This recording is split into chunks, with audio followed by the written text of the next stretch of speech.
আকাশবাণী গুৱাহাটীৰ FM মহাবাহু আগবঢ়োৱা হৈছে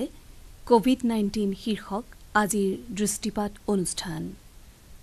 আজি সমল ব্যক্তি হিচাপে আমাৰ সৈতে উপস্থিত আছে ৰাজ্যৰ চিকিৎসা শিক্ষাৰ সঞ্চালক ডাক্তৰ অনুপ কুমাৰ বৰ্মন। শ্ৰোতাসকলে অনুষ্ঠানটি চলি থকাৰ সময়ত আমালৈ ফোন কৰিব পাৰে এই দুটি নম্বৰত 0361 2320 আৰু 0361-266-2325 অনুষ্ঠানৰ আঁতধৰি মাইক্ৰফোনৰ সন্মুখত এয়া মানস প্ৰতিম শৰ্মা।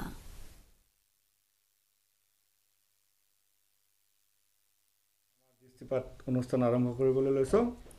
আমাৰ সৈতে ৰাজ্যৰ সকলোৰে পৰিচিত জ্যেষ্ঠ চিকিৎসক ডাক্তৰ বৰ্মন ডাঙৰীয়া সমল ব্যক্তি হিচাপে উপস্থিত আছে। ছাৰ, আপোনাক অনুষ্ঠানলৈ আদৰণি জনালোঁ। হয়, আমি প্ৰথমে জানিব বিচাৰিছোঁ আপোনাৰ পৰা আজিৰ তাৰিখত অসমৰ কোভিড পৰিস্থিতি কিমান জটিল? প্ৰথমতে মই আকাশবাণী গুৱাহাটীৰ সমূহ শ্ৰোতাক এই দৃষ্টিপথ অনুষ্ঠানটিলৈ মই স্বাগতম জনাইছোঁ আৰু লগতে আকাশবাণী গুৱাহাটী কেন্দ্ৰসমূহ কৰ্মচাৰী বা মানসক মই ধন্যবাদ জ্ঞাপন কৰিছোঁ মোক আজি ইয়াত মাতি অনাৰ বাবে। আপোনাৰ প্ৰশ্নৰ উত্তৰ পোনতে মই দিব লাগিব এনেকৈ যে সঁচাকৈ যে কোভিড-19 যিটো বেমাৰ মহামাৰী যোৱা বছৰ আমি পাইছিলোঁ, তাৰপিছত মাজতে কমিছিলে আৰু আজি প্ৰায় ধৰক এতিয়া ফেব্ৰুৱাৰীৰ পৰা লাহে লাহে আকৌ মানে গোটেই ভাৰতবৰ্ষতে এটা দ্বিতীয়টো ঢৌ বুলি কয় আৰু তেনেকৈ দ্বিতীয়টো ঢৌ আহিব ধৰিছে। এতিয়া দ্বিতীয়টো ঢৌ আহিছে ভাৰতবৰ্ষ অলৰেডি মহাৰাষ্ট্ৰ হওক বা অন্য পশ্চিম অঞ্চলত মহাৰাষ্ট্ৰ, কৰ্ণাটক, কেৰেলা তেনেকৈ দিল্লীলৈকে একে বিয়পি এটা ডাঙৰ ঢৌ অলৰেডি আমি দেখি পাইছোঁ। অসমত এতিয়াও সেনেকুৱা মহাৰাষ্ট্ৰ বা দিল্লীৰ নিচিনা তেনেকুৱা পৰ্যায় এতিয়াও হোৱা নাই, কিন্তু আমি লক্ষ্য কৰিছোঁ যে এই এপ্ৰিল মাহৰ পৰা এপ্ৰিল মাহৰ প্ৰথম সপ্তাহৰ পৰা কেছবোৰ অসমতো এতিয়া বাঢ়িব লৈছে আৰু বাঢ়ি গৈ এতিয়া ফেটেলিটি ৰেটো বাঢ়িব লৈছে আৰু এতিয়া আমিও দেখিব পাইছোঁ যে অসমতো হয়তো এটা তেনেকুৱা ঢৌ আহি আছে। গতিকে আমি ভবামতেই যে অসমতো দ্বিতীয়টো ঢৌ আহিছে, কিন্তু মহাৰাষ্ট্ৰ বা দিল্লী বা অন্য পশ্চিমীয়া ৰাজ্যসমূহৰ নিচিনা এতিয়াও আমি দেখিবলৈ পোৱা নাই। এতিয়া যদি আমি জানিব বিচাৰোঁ যে আপুনি ক'লে এইটো দ্বিতীয়টো ঢৌ, চিকিৎসকসকলে ইয়াক ছেকেণ্ড ৱেভ বুলি কৈছে। হয়, প্ৰথম ৱেভ যি প্ৰথম কৰোণা মানে ক'ভিডৰ স্থিতি আছিলে, ধৰি ল'লোঁ আমি যোৱা বছৰত বিগত বছৰত যে ক'ভিডৰ স্থিতি আছিলে আৰু বৰ্তমানো ক'ভিড পৰিছে, এই দুয়োটা ক'ভিডৰ মাজত কি পাৰ্থক্য? হয়, এইটো প্ৰশ্নৰ উত্তৰ মই এনেকৈ দিব লাগিব আপোনাক যে যোৱা বছৰ আমি ধৰকচোন আমি নিজে অতি খুব প্ৰত্যক্ষভাৱে আমি জড়িত আছিলোঁ। যোৱা বছৰ আমি যিটো দেখিছিলোঁ যে ক'ভিডৰ ক্ষেত্ৰত বেমাৰটো অকণ লাহে লাহে বাঢ়িছিল যেন লাগিছিলে, মানে ফেটেলিটি ৰেটো অলপ কম আছিলে বা বেমাৰৰ যিটো প্ৰসাৰতা বা বেমাৰৰ যিটো সংক্ৰমণতা সেইটো অকণ এইবাৰৰ নিচিনা নহয়। এইবাৰ যোৱাবাৰতকৈ যেন অকণ আমি বেলেগ দেখিছোঁ। যোৱাবাৰতকৈ এইবাৰ সংক্ৰামকটো অলপ বেছি স্পষ্ট হৈছে বা বেছি সোনকালে হৈছে আৰু মানুহৰো অলপ চিৰিয়াছনেছটো এইবাৰ যে যোৱাবাৰতকৈ অলপ বাঢ়িব লৈছে আৰু বিশেষকৈ আমি দেখিব পাইছোঁ যে যোৱাবাৰতকৈ এইবাৰৰ যিটো মানে সংক্ৰমণৰ যিটো মানে হাৰটো বেছিটো তাৰ কৈছোঁ, তাৰ লগতে যিটো মানে আমাৰ বয়সটো সংক্ৰমিত ব্যক্তিসকলৰ বয়সটো এইবাৰ অকণ যেন কম বয়সত দেখা গৈছে। যোৱাবাৰ আমি বেছিভাগ দেখিছিলোঁ অলপ 60+ ওপৰত আমি বেছি লক্ষ্য কৰিছিলোঁ, কিন্তু এইবাৰ 60ৰ তলত বা 40ৰ ওপৰত বা 35ৰ ওপৰত আমি বেছি দেখিবলৈ পাইছোঁ। গতিকে বেমাৰটো অলপ ৰূপ সলাইছে, ভাইৰাছটোৱে অলপ ৰূপ সলাইছে,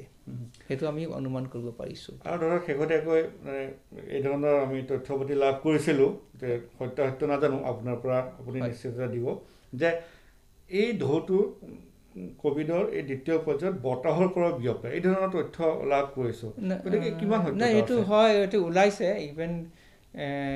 এনেকুৱা লেঞ্চেট বুলি আমাৰ এখন স্বাস্থ্যৰ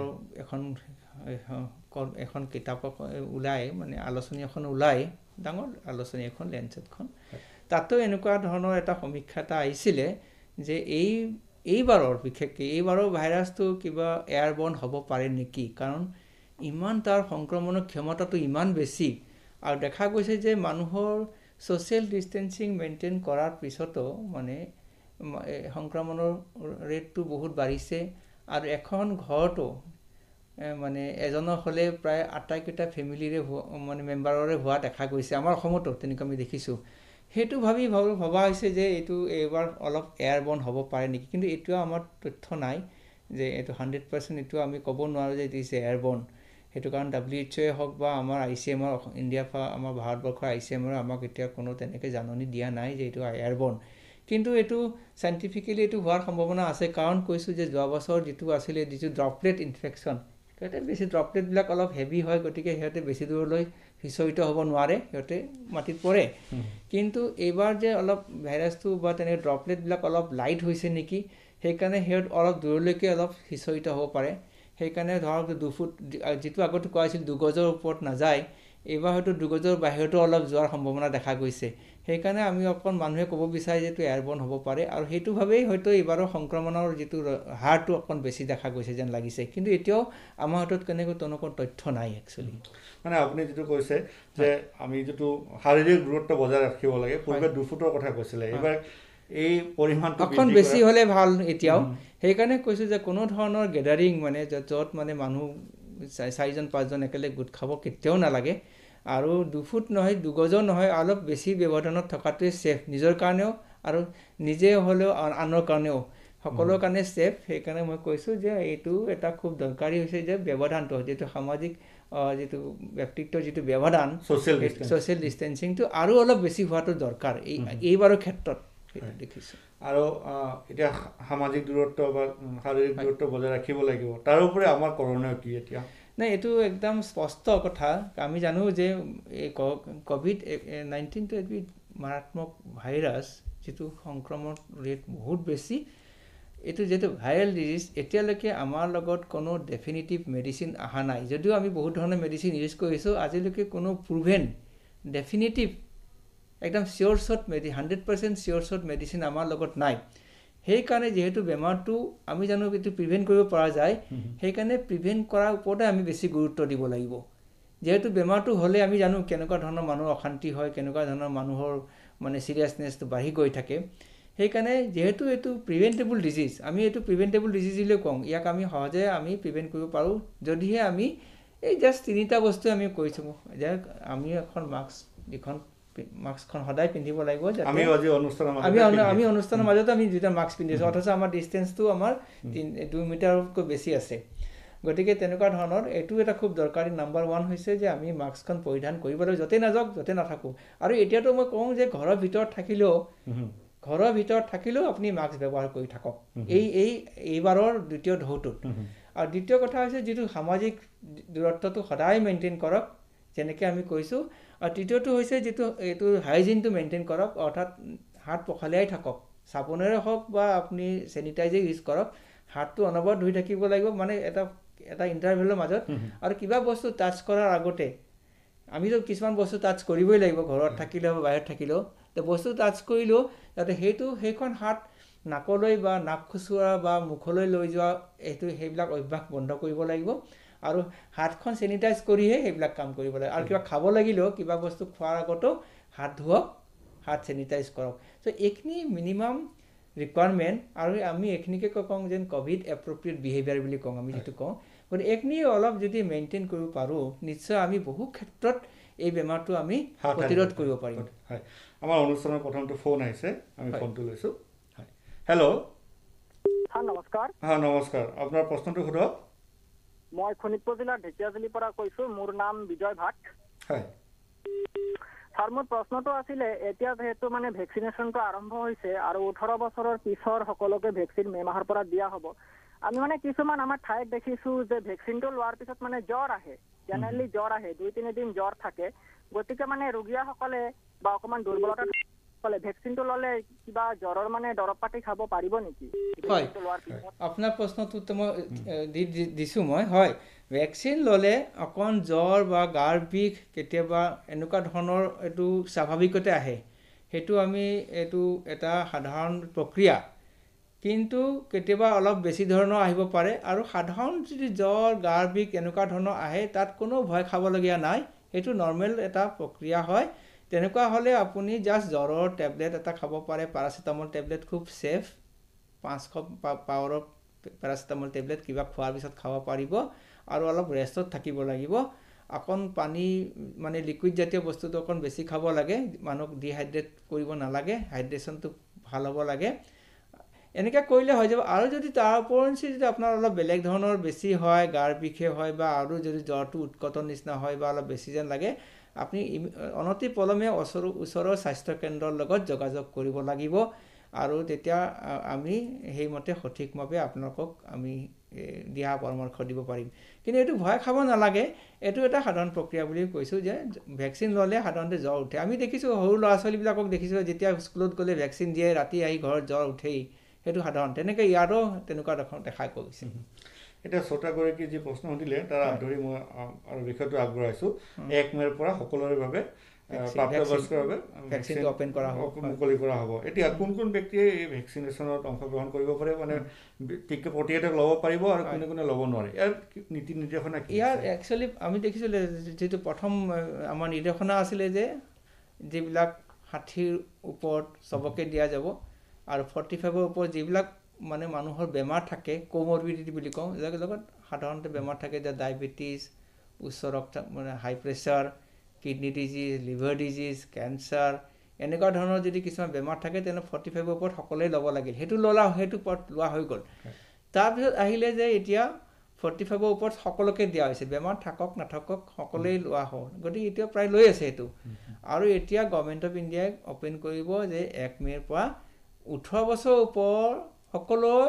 এতিয়া ভেকচিন ল'ব পাৰিব তেওঁৰ কোনো কথা নাই তেওঁৰ বেমাৰ আছে বেমাৰ নাই তেওঁ মহিলা পুৰুষ কথা নাই সকলোৱে ল'ব পাৰিব গতিকে 18 বছৰ ওপৰত সকলোৱে ভেকচিন ল'ব পাৰিব কাৰণ 18 তলত কিন্তু কোনো ভেকচিন লোৱাটো উচিত নহয় কাৰণ আমাৰ এতিয়ালৈকে কোনো তেনেকুৱা ইনষ্ট্ৰাকশ্যন নাই বা আমাৰ লগত তেনেকুৱা কোনো জানকাৰীও নাই যে 18 বছৰ তলত কিবা ভেকচিনৰ পাৰ্শ্বক্ৰিয়া বেছি হ'ব পাৰে নেকি সেই বিষয়ে কোনো ষ্টাডি নাই সেইকাৰণে এইটো দিয়া হোৱা নাই আৰু বিশেষকৈ ভেকচিনটো কেতিয়া দিব নালাগে সেইটো ডাঙৰ মানে কেতিয়া আপুনি ভেকচিন ল'ব নালাগে মাত্ৰ কেইটামান মাত্ৰ কম আছে যেন ধৰক মহিলা এগৰাকী যেতিয়া তেওঁ গৰ্ভৱতী অৱস্থাত তেতিয়া তেওঁ ভেকচিন ল'ব নালাগে তেনেকৈ মহিলা এগৰাকী যেতিয়া তেওঁ শিশুক গাখীৰ খুৱাই থাকে নিজৰ তেতিয়াও তেওঁ ভেকচিন ল'ব নালাগে আৰু তেনেকুৱা ধৰণৰ কিছুমান আৰু আছে ধৰক যিবিলাকৰ কিছুমান এলাৰ্জিক থাকে এলাৰ্জি হয় যে কিবা দৰৱ ল'লে কিবা এলাৰ্জিক চিভিয়াৰ এলাৰ্জিক ৰিয়েকশ্যন হয় আৰু বা ভেকচিনটো ফাৰ্ষ্ট ড'জটো লোৱাৰ পিছত যদি কিবা এলাৰ্জিক হয় তেওঁ ছেকেণ্ড ড'জটো ল'বই নালাগে কাৰণ হ'ব পাৰে কেতিয়াবা প্ৰথম ড'জটো লোৱাৰ পিছত কিছুমানৰ চিভিয়াৰ এলাৰ্জিক মানে এটা মেনিফেষ্টেশ্যন হয় সেইটো তেতিয়াহ'লে কিন্তু ছেকেণ্ড ড'জটোৰ কাৰণে আমি কেতিয়াও তেওঁক মানে আমি ভেকচিন ল'ব নিদিওঁ এইখিনিয়ে আৰু কেতিয়াবা কয় কাৰোবাৰ যদি কিছুমান ব্লিডিং টেণ্ডেঞ্চি থাকে কাৰোবাৰ ধৰক ক'ৰবাৰ ৰক্তক্ষৰণৰ এটা বেছি থাকে ৰক্তক্ষৰণ হ'ব পাৰে কিবা কাৰণত ৰক্তক্ষৰণৰ যদি কিবা বেমাৰ থাকে বহুত ধৰণৰ তেনেকুৱা ক্ষেত্ৰতো মানে ভেকচিনটো মানে সেইবিলাক একচুৱেলি ৰিলেটিভলি কণ্ট্ৰাইণ্ডিকেশ্যন বুলি কওঁ নট এবছলিউট কণ্ট্ৰাইণ্ডিকেশ্যন আৰু আপুনি যদি মোক সোধে এবছলিউট কণ্ট্ৰাইণ্ডিকেশ্যন কি এটা হ'ল 18 বছৰ তলৰ ল'ৰা ছোৱালীক আমি নিদিওঁ এইটো এটা এবছলিউট কণ্ট্ৰাইণ্ডিকেশ্যন আৰু এটা হৈছে গৰ্ভৱতী মহিলা আৰু লেক্টেটিং মাদাৰ বা যিয়ে শিশুক গাখীৰ খুৱায় এইকেইটাই হ'ল এতিয়া এই ক্ষেত্ৰত এবছলিউট কণ্ট্ৰাইণ্ডিকেশ্যন এই তিনিটা শ্ৰেণীয়ে ল'ব নালাগে তাৰ বাহিৰে কোনো কেঞ্চাৰ ৰোগীয়ে হওক কিডনি ফেইলৰ হওক বা কিডনি ট্ৰান্সপ্লাণ্টেই হওক মোক বহুতে প্ৰশ্ন কৰে মোক বহুতে আজিকালি ফোন কৰি থাকে যে মোৰ কিডনি ট্ৰান্সপ্লাণ্ট হৈছে মই ল'ব পাৰিম মই লগে লগে আপুনি লৈ লওক আপুনি লোৱাটোহে প্ৰথম জৰুৰী তেনেকৈ কিছুমানে কয় মোৰ লিভাৰৰ প্ৰব্লেম আছে মোৰ ক্ৰিয়েটিনৰ প্ৰব্লেম আছে মই ল'ব পাৰিম নহয় আপুনি লোৱাটোৱে শ্ৰেয় আপুনি লোৱাটো কাৰণ আপোনাক ভাইৰাছটো এটাক কৰাৰ সম্ভাৱনা খুবেই বেছি আৰু ভাইৰাছে আপোনাক এটাক কৰিলে আপোনাৰ বেমাৰটোৰ ফেটেলিটি ৰেটৰ সংখ্যা বহুত বেছি সেইকাৰণে আপুনি অনতি পলমে আপোনালোকে নৰ্মেল মানুহতকৈ আপোনালোকে মানে ভেকচিনটো লোৱাৰ অতি প্ৰয়োজন আন এগৰাকী শ্ৰোতাৰ ফোন আহিছে আমি ফোনটো লৈছোঁ হেল্ল' হয় নমস্কাৰ আপুনি ক'ৰ পৰা কৈছে মই বাস্কা জিলা শ্ৰী অৰ্জুন নমস্কাৰ আপোনাৰ প্ৰশ্নটো ছাৰে এইমাত্ৰ আগতে ক'লে যে কোনো ধৰণৰ তাৰ মানে কি 100% কোনো ধৰণৰ ঔষধ ওলা নাই মই ঔষধ বুলি কোৱা নাই তেখেতে কিবা বেলেগ বুলি কৈছে ঔষধ ওলা নাই গতিকে আমি এই ভেকচিনটো লৈ আমি এনে মনত সান্তনা ল'ম নে না ইয়াত নিৰাময় কিবা উপায় আছে নাই আপুনি খুব ধুনীয়া প্ৰশ্ন কৰিছে আপোনাৰ প্ৰশ্নটোৰ উত্তৰ মই ভাবিছিলোঁ এনেকুৱা ধৰণৰ প্ৰশ্ন আহিলে খুব ভাল লাগিব আপুনি কৈছে হয় মানে আজিলৈকে 100% proven মানে ধৰক যে কিছুমান স্পেচিফিক মেডিচিন থাকে যে এই মেডিচিনটো ল'লে একদম কিয়ৰ হ'ব যেনেকৈ টিবিৰ আমাৰ লগত মেডিচিন 100% মানে কনফাৰ্ম মেডিচিন আছে বুজিছে নহয় তেনেকৈ কোভিডৰ কাৰণে 100% proven কিউৰেবল মেডিচিন আমাৰ হাতত নাই এতিয়ালৈকে আজি ডেটতলৈকে নাই কালি বা পৰহি আহিব পাৰে আমিতো তেনেকুৱা ধৰণৰ মানে চিন্তা চৰ্চা কৰি আছে সেইকাৰণে কৈছোঁ যে প্ৰিভেনশ্যনটোৱে আমাৰ কাৰণে অতি মানে শ্ৰেয় এতিয়া তে প্ৰিভেনশ্যন কৰিবৰ কাৰণে হৈছে মই যিকেইটা ক'লোঁ সেইকেইটাৰ ওপৰঞ্চি আপুনি নিজকে এই ভেকচিন কৰি লওক ভেকচিনটো লৈ লওক ভেকচিনটো ল'লে কি হয় যে আপোনাৰ ভেকচিনটো কি মানে ভেকচিনটো ল'লে আপোনাৰ শৰীৰত কিছুমান আপোনাৰ মানে শক্তি ডেভেলপ কৰিব সেইটো আমি এণ্টিবডি বুলি কওঁ সেই এণ্টিবডিয়ে আপোনাক সেই ভাইৰাছটো এটাক কৰিব নিদিয়ে ভাইৰাছটো আহিব আপোনাৰ শৰীৰত কিন্তু সেই ভাইৰাছটোৱে আপোনাক এটাক কৰিব নোৱাৰে সেই এণ্টিবডিবিলাকে ভাইৰাছটো মাৰি পেলায় সেইকাৰণে এই ভেকচিনটোৰ প্ৰয়োজন হৈছে যেনেকৈ বহুত ধৰণৰ ভেকচিন আছে বহুত বেমাৰৰ কাৰণে কিন্তু এতিয়া কথা হ'ল কি ভেকচিনটোৱে জানো আপোনাক 100% প্ৰটেকশ্যন দিব সেইটো এটা ডাঙৰ কুৱেশ্যন হয় আপুনি যদি এই কুৱেশ্যনটো সুধিছে তেতিয়া মই ক'ব লাগিব হয় আপোনাক 100% প্ৰটেকশ্যন দিব বুলি কোনো গ্যাৰাণ্টি দিব নোৱাৰে কাৰণ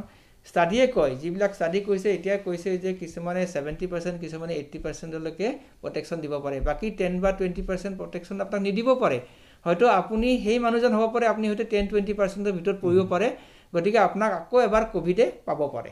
অৰ্থাৎ আপুনি ভেকচিন লোৱাৰ পিছতো আপুনি কেতিয়াবা কোভিড পজিটিভ আপোনাৰ হ'ব পাৰে কাৰণ আপুনি সেই 10 বা 20%ৰ ভিতৰত পৰি গ'ল কিন্তু বহুতৰ নহয় এতিয়া মোৰ ক্ষেত্ৰত কৈছোঁ মই আজিলৈকে হোৱা নাই কাৰণ মই ভেকচিন লোৱা আজি প্ৰায় 2 মাহ হৈ গ'ল আৰু মইতো ইমান ঘূৰিছোঁ আমিতো হস্পিটেলে ঘূৰি ফুৰোঁ বহুত পেচেণ্টৰ লগত যাওঁ বহুতৰ লগত যাওঁ কিন্তু মোৰ আজিলৈকে কোভিড এতিয়াও হোৱা নাই মই আগতে হোৱা নাছিলে বাৰু ঠিক আছে মই প্ৰটেকশ্যন লৈ আছিলোঁ মই কিন্তু ভেকচিন লোৱাৰ পিছত মই আৰু সাহসী হৈছোঁ যে মোৰ কোভিড নহয় সেইকাৰণে মই ঘূৰি ফুৰিছোঁ মই হস্পিটেলে ঘূৰি ফুৰিছোঁ দিনটো 3-4খন হস্পিটেলত যাওঁ পেচেণ্টৰ লগত দেখা কওঁ এনেকুৱা সেইকাৰণে মই কৈছোঁ যে সকলোৰে ক্ষেত্ৰত এইটো প্ৰযোজ্য নহ'ব পাৰে 100% কিন্তু 70-80% হ'লেও প্ৰযোজ্য হ'ব হয় সেইকাৰণে কৈছোঁ যে ভেকচিন লোৱাটো অত্যন্তই জৰুৰী ছেকেণ্ডলি আৰু এটা কথা হৈছে ভেকচিন এইটো দেখা গৈছে যে যিসকলে ভেকচিন লয় আৰু ভেকচিন লোৱাৰ পিছত যদি তেওঁলোকৰ কোভিড হয় কি তেওঁলোকৰ ক্ষেত্ৰত বেমাৰৰ যিটো প্ৰসাৰতা সেইটো খুব কম দেখা যায় অৰ্থাৎ তেওঁলোকৰ ক্ষেত্ৰত মৃত্যুৰ হাৰৰ সংখ্যা হওক বা অতি চিৰিয়াছ ৰোগীৰ সংখ্যা খুব কম সেইকাৰণে আমি কওঁ যে ভেকচিনটো ল'লে এটলিষ্ট আপোনাৰ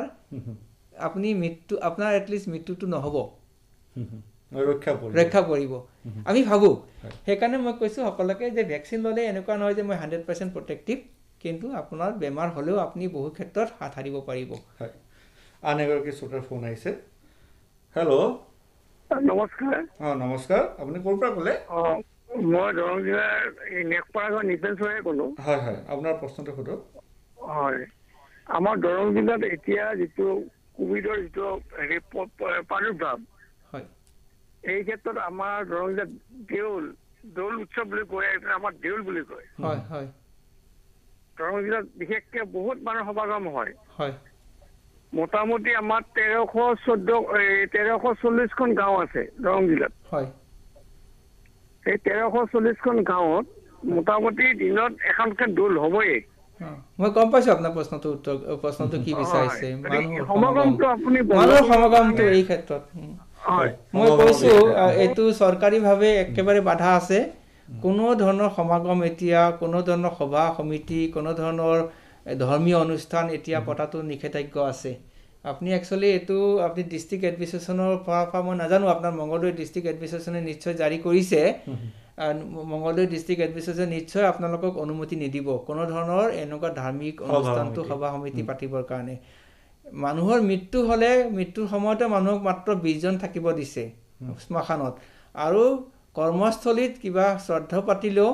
তেওঁলোকৰ যিমান কেপাচিটি তাতকৈ 50%তকৈ কম মানুহৰ সমাগম হোৱাটো বিচাৰিছে আৰু মানুহক থাকিব নিদিয়ে আহিব আৰু মাত এষাৰ দি যাব দিছে এই ক্ষেত্ৰত আপোনালোকৰ কোনো ধৰ্মীয় অনুষ্ঠান মই ভাবা নাই যে এইটো ৰাজহুৱা ধৰ্মীয় অনুষ্ঠানটো পতা উচিত হ'ব আন এগৰাকী শ্ৰোতাৰ ফোন আহিছে আমি পুনৰ ফোনটো লওঁ হেল্ল' ছাৰ নমস্কাৰ নমস্কাৰ মই দৰঙৰ জনামচকৰ পৰা ক'লোঁ প্ৰেমদা দেৱী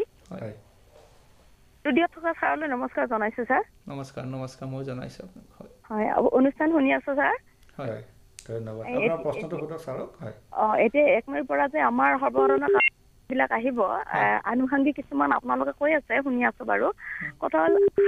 প্ৰব্লেম আৰু ধৰ এলাৰ্জি যদি কিবা শৰীৰত প্ৰব্লেম থাকিলে অসুবিধা হ'ব নেকি ছাৰ এইটো মই বিতংভাৱে জানিব বিচাৰিছো হয় হয় আপনি ঠিকে কৈছে যে ভ্যাকসিন যদি আপনি এলিজিবল হয় বয়স হিচাপে আপনি নিশ্চয় ভ্যাকসিনটো ল'বলৈ যাব কিন্তু লোৱাৰ আগতে আপনি ডাক্তৰৰ এবাৰ পৰামৰ্শ ল'ব তাতে এজন ডাক্তৰ থাকে গতিকে আপোনাৰ যদি কিবা এলাৰ্জিকৰ কিবা কাগজপত্ৰ আছে আগৰ নিশ্চয় থাকিব যে আপনি অমুকটো দৰৱ ল'লে এলাৰ্জি হয় অমুক ল'লে কিবা হয় বা কিবা সংস্পৰ্শত আহিলে আপোনাৰ গা চা ফুলি যায় তেতিয়াহ'লে সেইবিলাক আপনি চিকিৎসকক এবাৰ সুধি ল'ব চিকিৎসকে নিশ্চয় আপোনাক সেই বিষয়ে জনাই দিব যে আপনি ল'ব পাৰিব নোৱাৰে কিন্তু সৰু সুৰা এলাৰ্জি কিছুমান স্কিনত থাকিলে আমি দিব দিছোঁ কিন্তু দি আপোনাক অলপ ভালদৰে অবজাৰ্ভ কৰিব লাগিব আপোনাক পটকে এটলিষ্ট 45 to 1 hour আপোনাক অবজাৰ্ভ কৰা ভাল হ'ব কাৰণ হ'লে হেৰিৰে ঘটনা কিবা এলাৰ্জিক যদি কিবা হয় তেতিয়া উইদিন 45 to উইদিন 1 hour ভিতৰতে হ'ব পাৰে তেতিয়াহ'লে চিকিৎসকৰ ওচৰত থাকিলে আপোনাৰ কোনো ভয়ৰ সম্ভাৱনা নাই আৰু দ্বিতীয়টো কথা অকণ জ্বৰ অকণ গাৰ বিষ সেইটো সকলোৰে ক্ষেত্ৰত প্ৰযোজ্য হয় সকলোৰে ক্ষেত্ৰত আহে সেইটো কাৰণে ইমান চিন্তনীয় বিষয় নহয় হয় আনেক বিষয় আমি শ্ৰোতাৰ পুনৰ ফোন লওঁ আনেক বিষয়লৈ কৈছোঁ কিছুদিন পূৰ্বে অসমৰ মাননীয় স্বাস্থ্যমন্ত্ৰীয়ে টুইটযোগে কৈছিলে যে ডিব্ৰুগড়ত এগৰাকী বিমান যাত্ৰীৰ দেহত ডাবল মিউটেণ্ট ধৰা পৰিছিলে আৰু তেখেতে কৈছে সকলোৱে সাৱধান হ'ব লাগে এতিয়া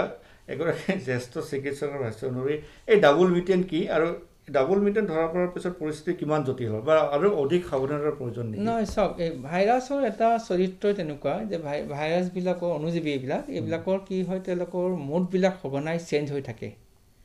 তেওঁলোকৰ যিটো কেৰেক্টাৰিষ্টিক্স যিবিলাক তেওঁলোকৰ ধৰ্মবিলাক কিছুমান চেঞ্জ হৈ থাকে এইটো নিয়ম এটা নৰ্মেল কাৰণ কি হয় তেওঁলোকে যেতিয়া তেওঁলোকৰ অণুজীৱী বেলেগৰ ওপৰত জীৱ পৰজীৱী নিচিনা বেলেগৰ ওপৰত যেতিয়া শৰীৰত এটাক কৰিব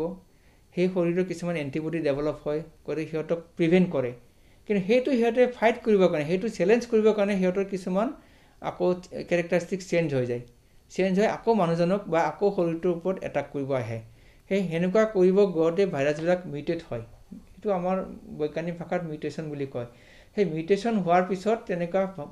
মানে ভাইৰাছটোৰ কেৰেক্টাৰিষ্টিকবিলাক অকণ চেঞ্জ হয় সি আকৌ এটা মহাপৰাক্ৰমী নিচিনা হয় কেতিয়াবা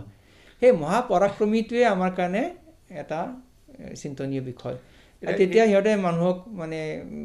বেছি এটাক কৰিব পাৰে আৰু বেছি এগ্ৰেছিভলি এটাক কৰে আৰু সিহঁতৰ যিটো মানে সংক্ৰমণৰ যিটো ক্ষমতা বহুত বাঢ়ি যায় এজনৰ পৰা এজনৰ পটাপট গুচি যাব পাৰে প্লাছ তেওঁলোকৰ বেমাৰৰ মানে কাৰণে ফেটেলিটি ৰেটো বাঢ়ি যাব ধৰে গতিকে এই পৰিস্থিতিত আমাৰ প্ৰতিৰোধৰ উপায় কি একেই আছে প্ৰতিৰোধৰ উপায় যিহেতু ভাইৰাছবিলাক মিউটেট হয়ে মই কৈছোঁ এইটো এটা নৰ্মেল এটা তাহাঁতৰ ধৰ্ম ভাইৰাছৰ এইটো ধৰ্মই তেওঁলোকে এইটো মত সলাই থাকে গতিকে যেতিয়া মিউটেশ্যন হ'ব ডাবল মিউটেশ্যনে হ'ব এতিয়া ট্ৰিপল মিউটেশ্যনো আহিছে তেনেকৈ যেতিয়া বেংগলত এতিয়া ধৰা পৰিছে অলপ ট্ৰিপল মিউটেণ্ট এনেকুৱা ধৰণৰবিলাক আৰু বেছি শক্তিশালী বেছি পৰাক্ৰমী হয় গতিকে তেওঁলোকৰ পৰা হাত সাৰিবৰ কাৰণে এইটোৱে আমি আগৰ যিখিনি ক'ভিড এপ্ৰপ্ৰিয়েট বিহেভিয়াৰ যিখিনি আছে সেইখিনি খুব ভালদৰে পালন কৰিব লাগিব তাৰ বাহিৰে আমাৰ কোনো গত্যন্তৰ নাই আৰু ভেকচিনো কৈছোঁ যে মিউটেটেড ভাইৰাছৰ কাৰণে ভেকচিনবিলাক সদায় এফেক্টিভ নহ'ব পাৰে কিছুমান ভেকচিনৰ কিছুমান কোম্পানী যেনে কোভেক্সিনৰ ক্ষেত্ৰত দেখা গৈছে যে কোভেক্সিনৰ যিটো কোম্পানীৰ ফালৰ পৰা আহিছে অৱশ্যে এতিয়াও মানে ICMৰ ফালৰ পৰা আমাক তেনেকৈ কোনো জানকাৰী দিয়া নাই যে Covaxin is very effective for double mutant viral infection বুলি কৈছে সেইটো লৈছে অসমতো লোৱা হৈছে কিছুমান সেইকাৰণে কিছুমানে ক'ব বিচাৰিছে যে Covaxin is very effective for even double mutant viral infection সেইটো এটা ভাল খবৰ আৰু আমাৰ মানুহে বহুতে কোভেক্সিন অলৰেডি লৈছে আন এগৰাকী শ্ৰোতাৰ ফোন আহিছে হেল্ল' হয় আপোনাৰ পৰিচয়টো দিব হেল্ল'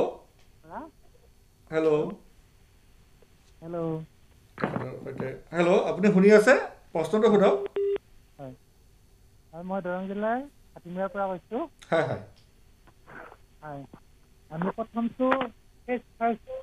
টীকাকৰণটো লোৱাৰ পিছত আমি দ্বিতীয়টো কিমান দিনৰ অন্তত ল'ব লাগে হয় দ্বিতীয়টো আচলতে টীকাকৰণ এইটো নিয়মমতে 4 সপ্তাহ 28 দিনৰ পিছত ল'ব লাগে 28 দিনৰ পৰা আৰু হয়তো কেতিয়াবা 2 সপ্তাহলৈ আৰু ৰখিব পাৰে 6 সপ্তাহলৈ অৰ্থাৎ 4 পৰা 6 সপ্তাহ ভিতৰত দ্বিতীয়টো টীকা ল'লে ভাল দ্বিতীয়টো আৰু ল'ব লাগে আৰু এইটো কথা মনত ৰাখিব যিটো প্ৰথম টিকা লয় সেই একেটা টিকাই দ্বিতীয়টো টিকাটো হ'ব লাগিব তেতিয়াহে দ্বিতীয় টিকাটোই কাম কৰিব বুজিছে মানে প্ৰথমটো যদি কোভ্যাক্সিন হয় দ্বিতীয়টো কোভ্যাক্সিন হ'ব লাগিব আৰু প্ৰথমটো যদি কোভিচিল্ড হয় দ্বিতীয়টো কোভিচিল্ড হ'ব লাগিব নহ'লে এইটো কাৰণ দুইটাৰ মানে মেকানিজম অফ একশ্যনটো বেলেগ কিন্তু এয়া নিশ্চয় চিকিৎসকে থিৰাং কৰিব আমি থিৰাং কৰি দিছোঁ এইটো দিছোঁ সেইটো সেইকাৰণে কৈছোঁ আৰু সদায় 4-5 সপ্তাহ ভিতৰত এইটো কমপ্লিট হ'ব লাগে আৰু তাৰপিছতে লোৱাৰ ঠিক 2 সপ্তাহ পিছত মানে ছেকেণ্ড ড'জটো লোৱাৰ 2 সপ্তাহ পিছত আপোনাৰ শৰীৰত পৰ্যাপ্ত পৰিমাণে এণ্টিবডিবিলাক ডেভেলপ হোৱা দেখা যায় তেতিয়াহে আপুনি অলপ যে ক'ব পাৰিব যে মই অলপ প্ৰটেক্টিভ হয় এতিয়া আন এক প্ৰসংগলৈ আহোঁ যে আমাৰ কোভিডৰ বিৰুদ্ধে আপুনি যিবোৰ কথা ক'লে এই যুঁজবোৰ অব্যাহত ৰাখিছে ৰাইজে কিন্তু এই সময়ত আমি মানসিকভাৱেও সজাগ হৈ থাকিব লাগিব শক্তিশালী থাকিব লাগিব সজাগতা সৃষ্টি আৰু এটা পেনিক মানে ভয়ৰ পৰিৱেশ সৃষ্টি মানে কম পাৰ্থক্য এটা আছে বিভিন্ন ক্ষেত্ৰত আমাৰ অলপ ভয়ৰ পৰিৱেশ দেখা দিছে যে এইবাৰ কি হ'ব পৰিস্থিতি গতিকে এই ধৰণৰ সময়ত আমি কি কৰা উচিত নাই এইটো কথা ঠিক যে মানুহ সজাগ হ'বই লাগিব মানুহ সজাগ নহ'লে মানুহে যদি এইটো বেমাৰ আমি প্ৰিভেণ্ট কৰিব নোৱাৰোঁ তেতিয়াহ'লে আমাৰ বেমাৰটোৰ ফেটেলিটি চব ফালৰ পৰা বাঢ়ি যাবই কাৰণ এই বেমাৰটো যিটো ৰূপ লৈছে আমি দেখিছোঁ ভাৰতবৰ্ষৰ বাহিৰত বা ভাৰতবৰ্ষৰ ভিতৰত অসমত আমি যিটো দেখিছোঁ সঁচাকৈ বেমাৰটো যেন অকণ বেলেগভাৱে আহিব লৈছে গতিকে এই বিষয়ে আমি অলপ সজাগ হ'বই লাগিব আমি ৰাইজক সজাগ কৰিবই লাগিব কাৰণ মই কৈছোঁ যে এই বেমাৰটো প্ৰিভেণ্ট কৰিব পৰা বেমাৰ এনেকুৱা নহয় যে এই বেমাৰটো প্ৰিভেণ্ট কৰিব নোৱাৰি তেতিয়াহ'লে আমি সজাগ হোৱাৰ প্ৰশ্নটো নাছিলে যেতিয়া কিছুমান বেমাৰ আমি প্ৰিভেণ্ট কৰিব নোৱাৰোঁ তেতিয়া উপায় নাই কিন্তু যেহেতু এই বেমাৰটো আমি নিজেই ইনভাইট কৰা বেমাৰ নিচিনা এটা হৈছে গতিকে আমি মানুহ সজাগ হ'ব লাগিব যিখিনি আমাৰ কৰণীয় আমি কৰিব লাগিব আৰু যিখিনি আমি একদম নিয়ম কানুন মানি চলিব লাগিব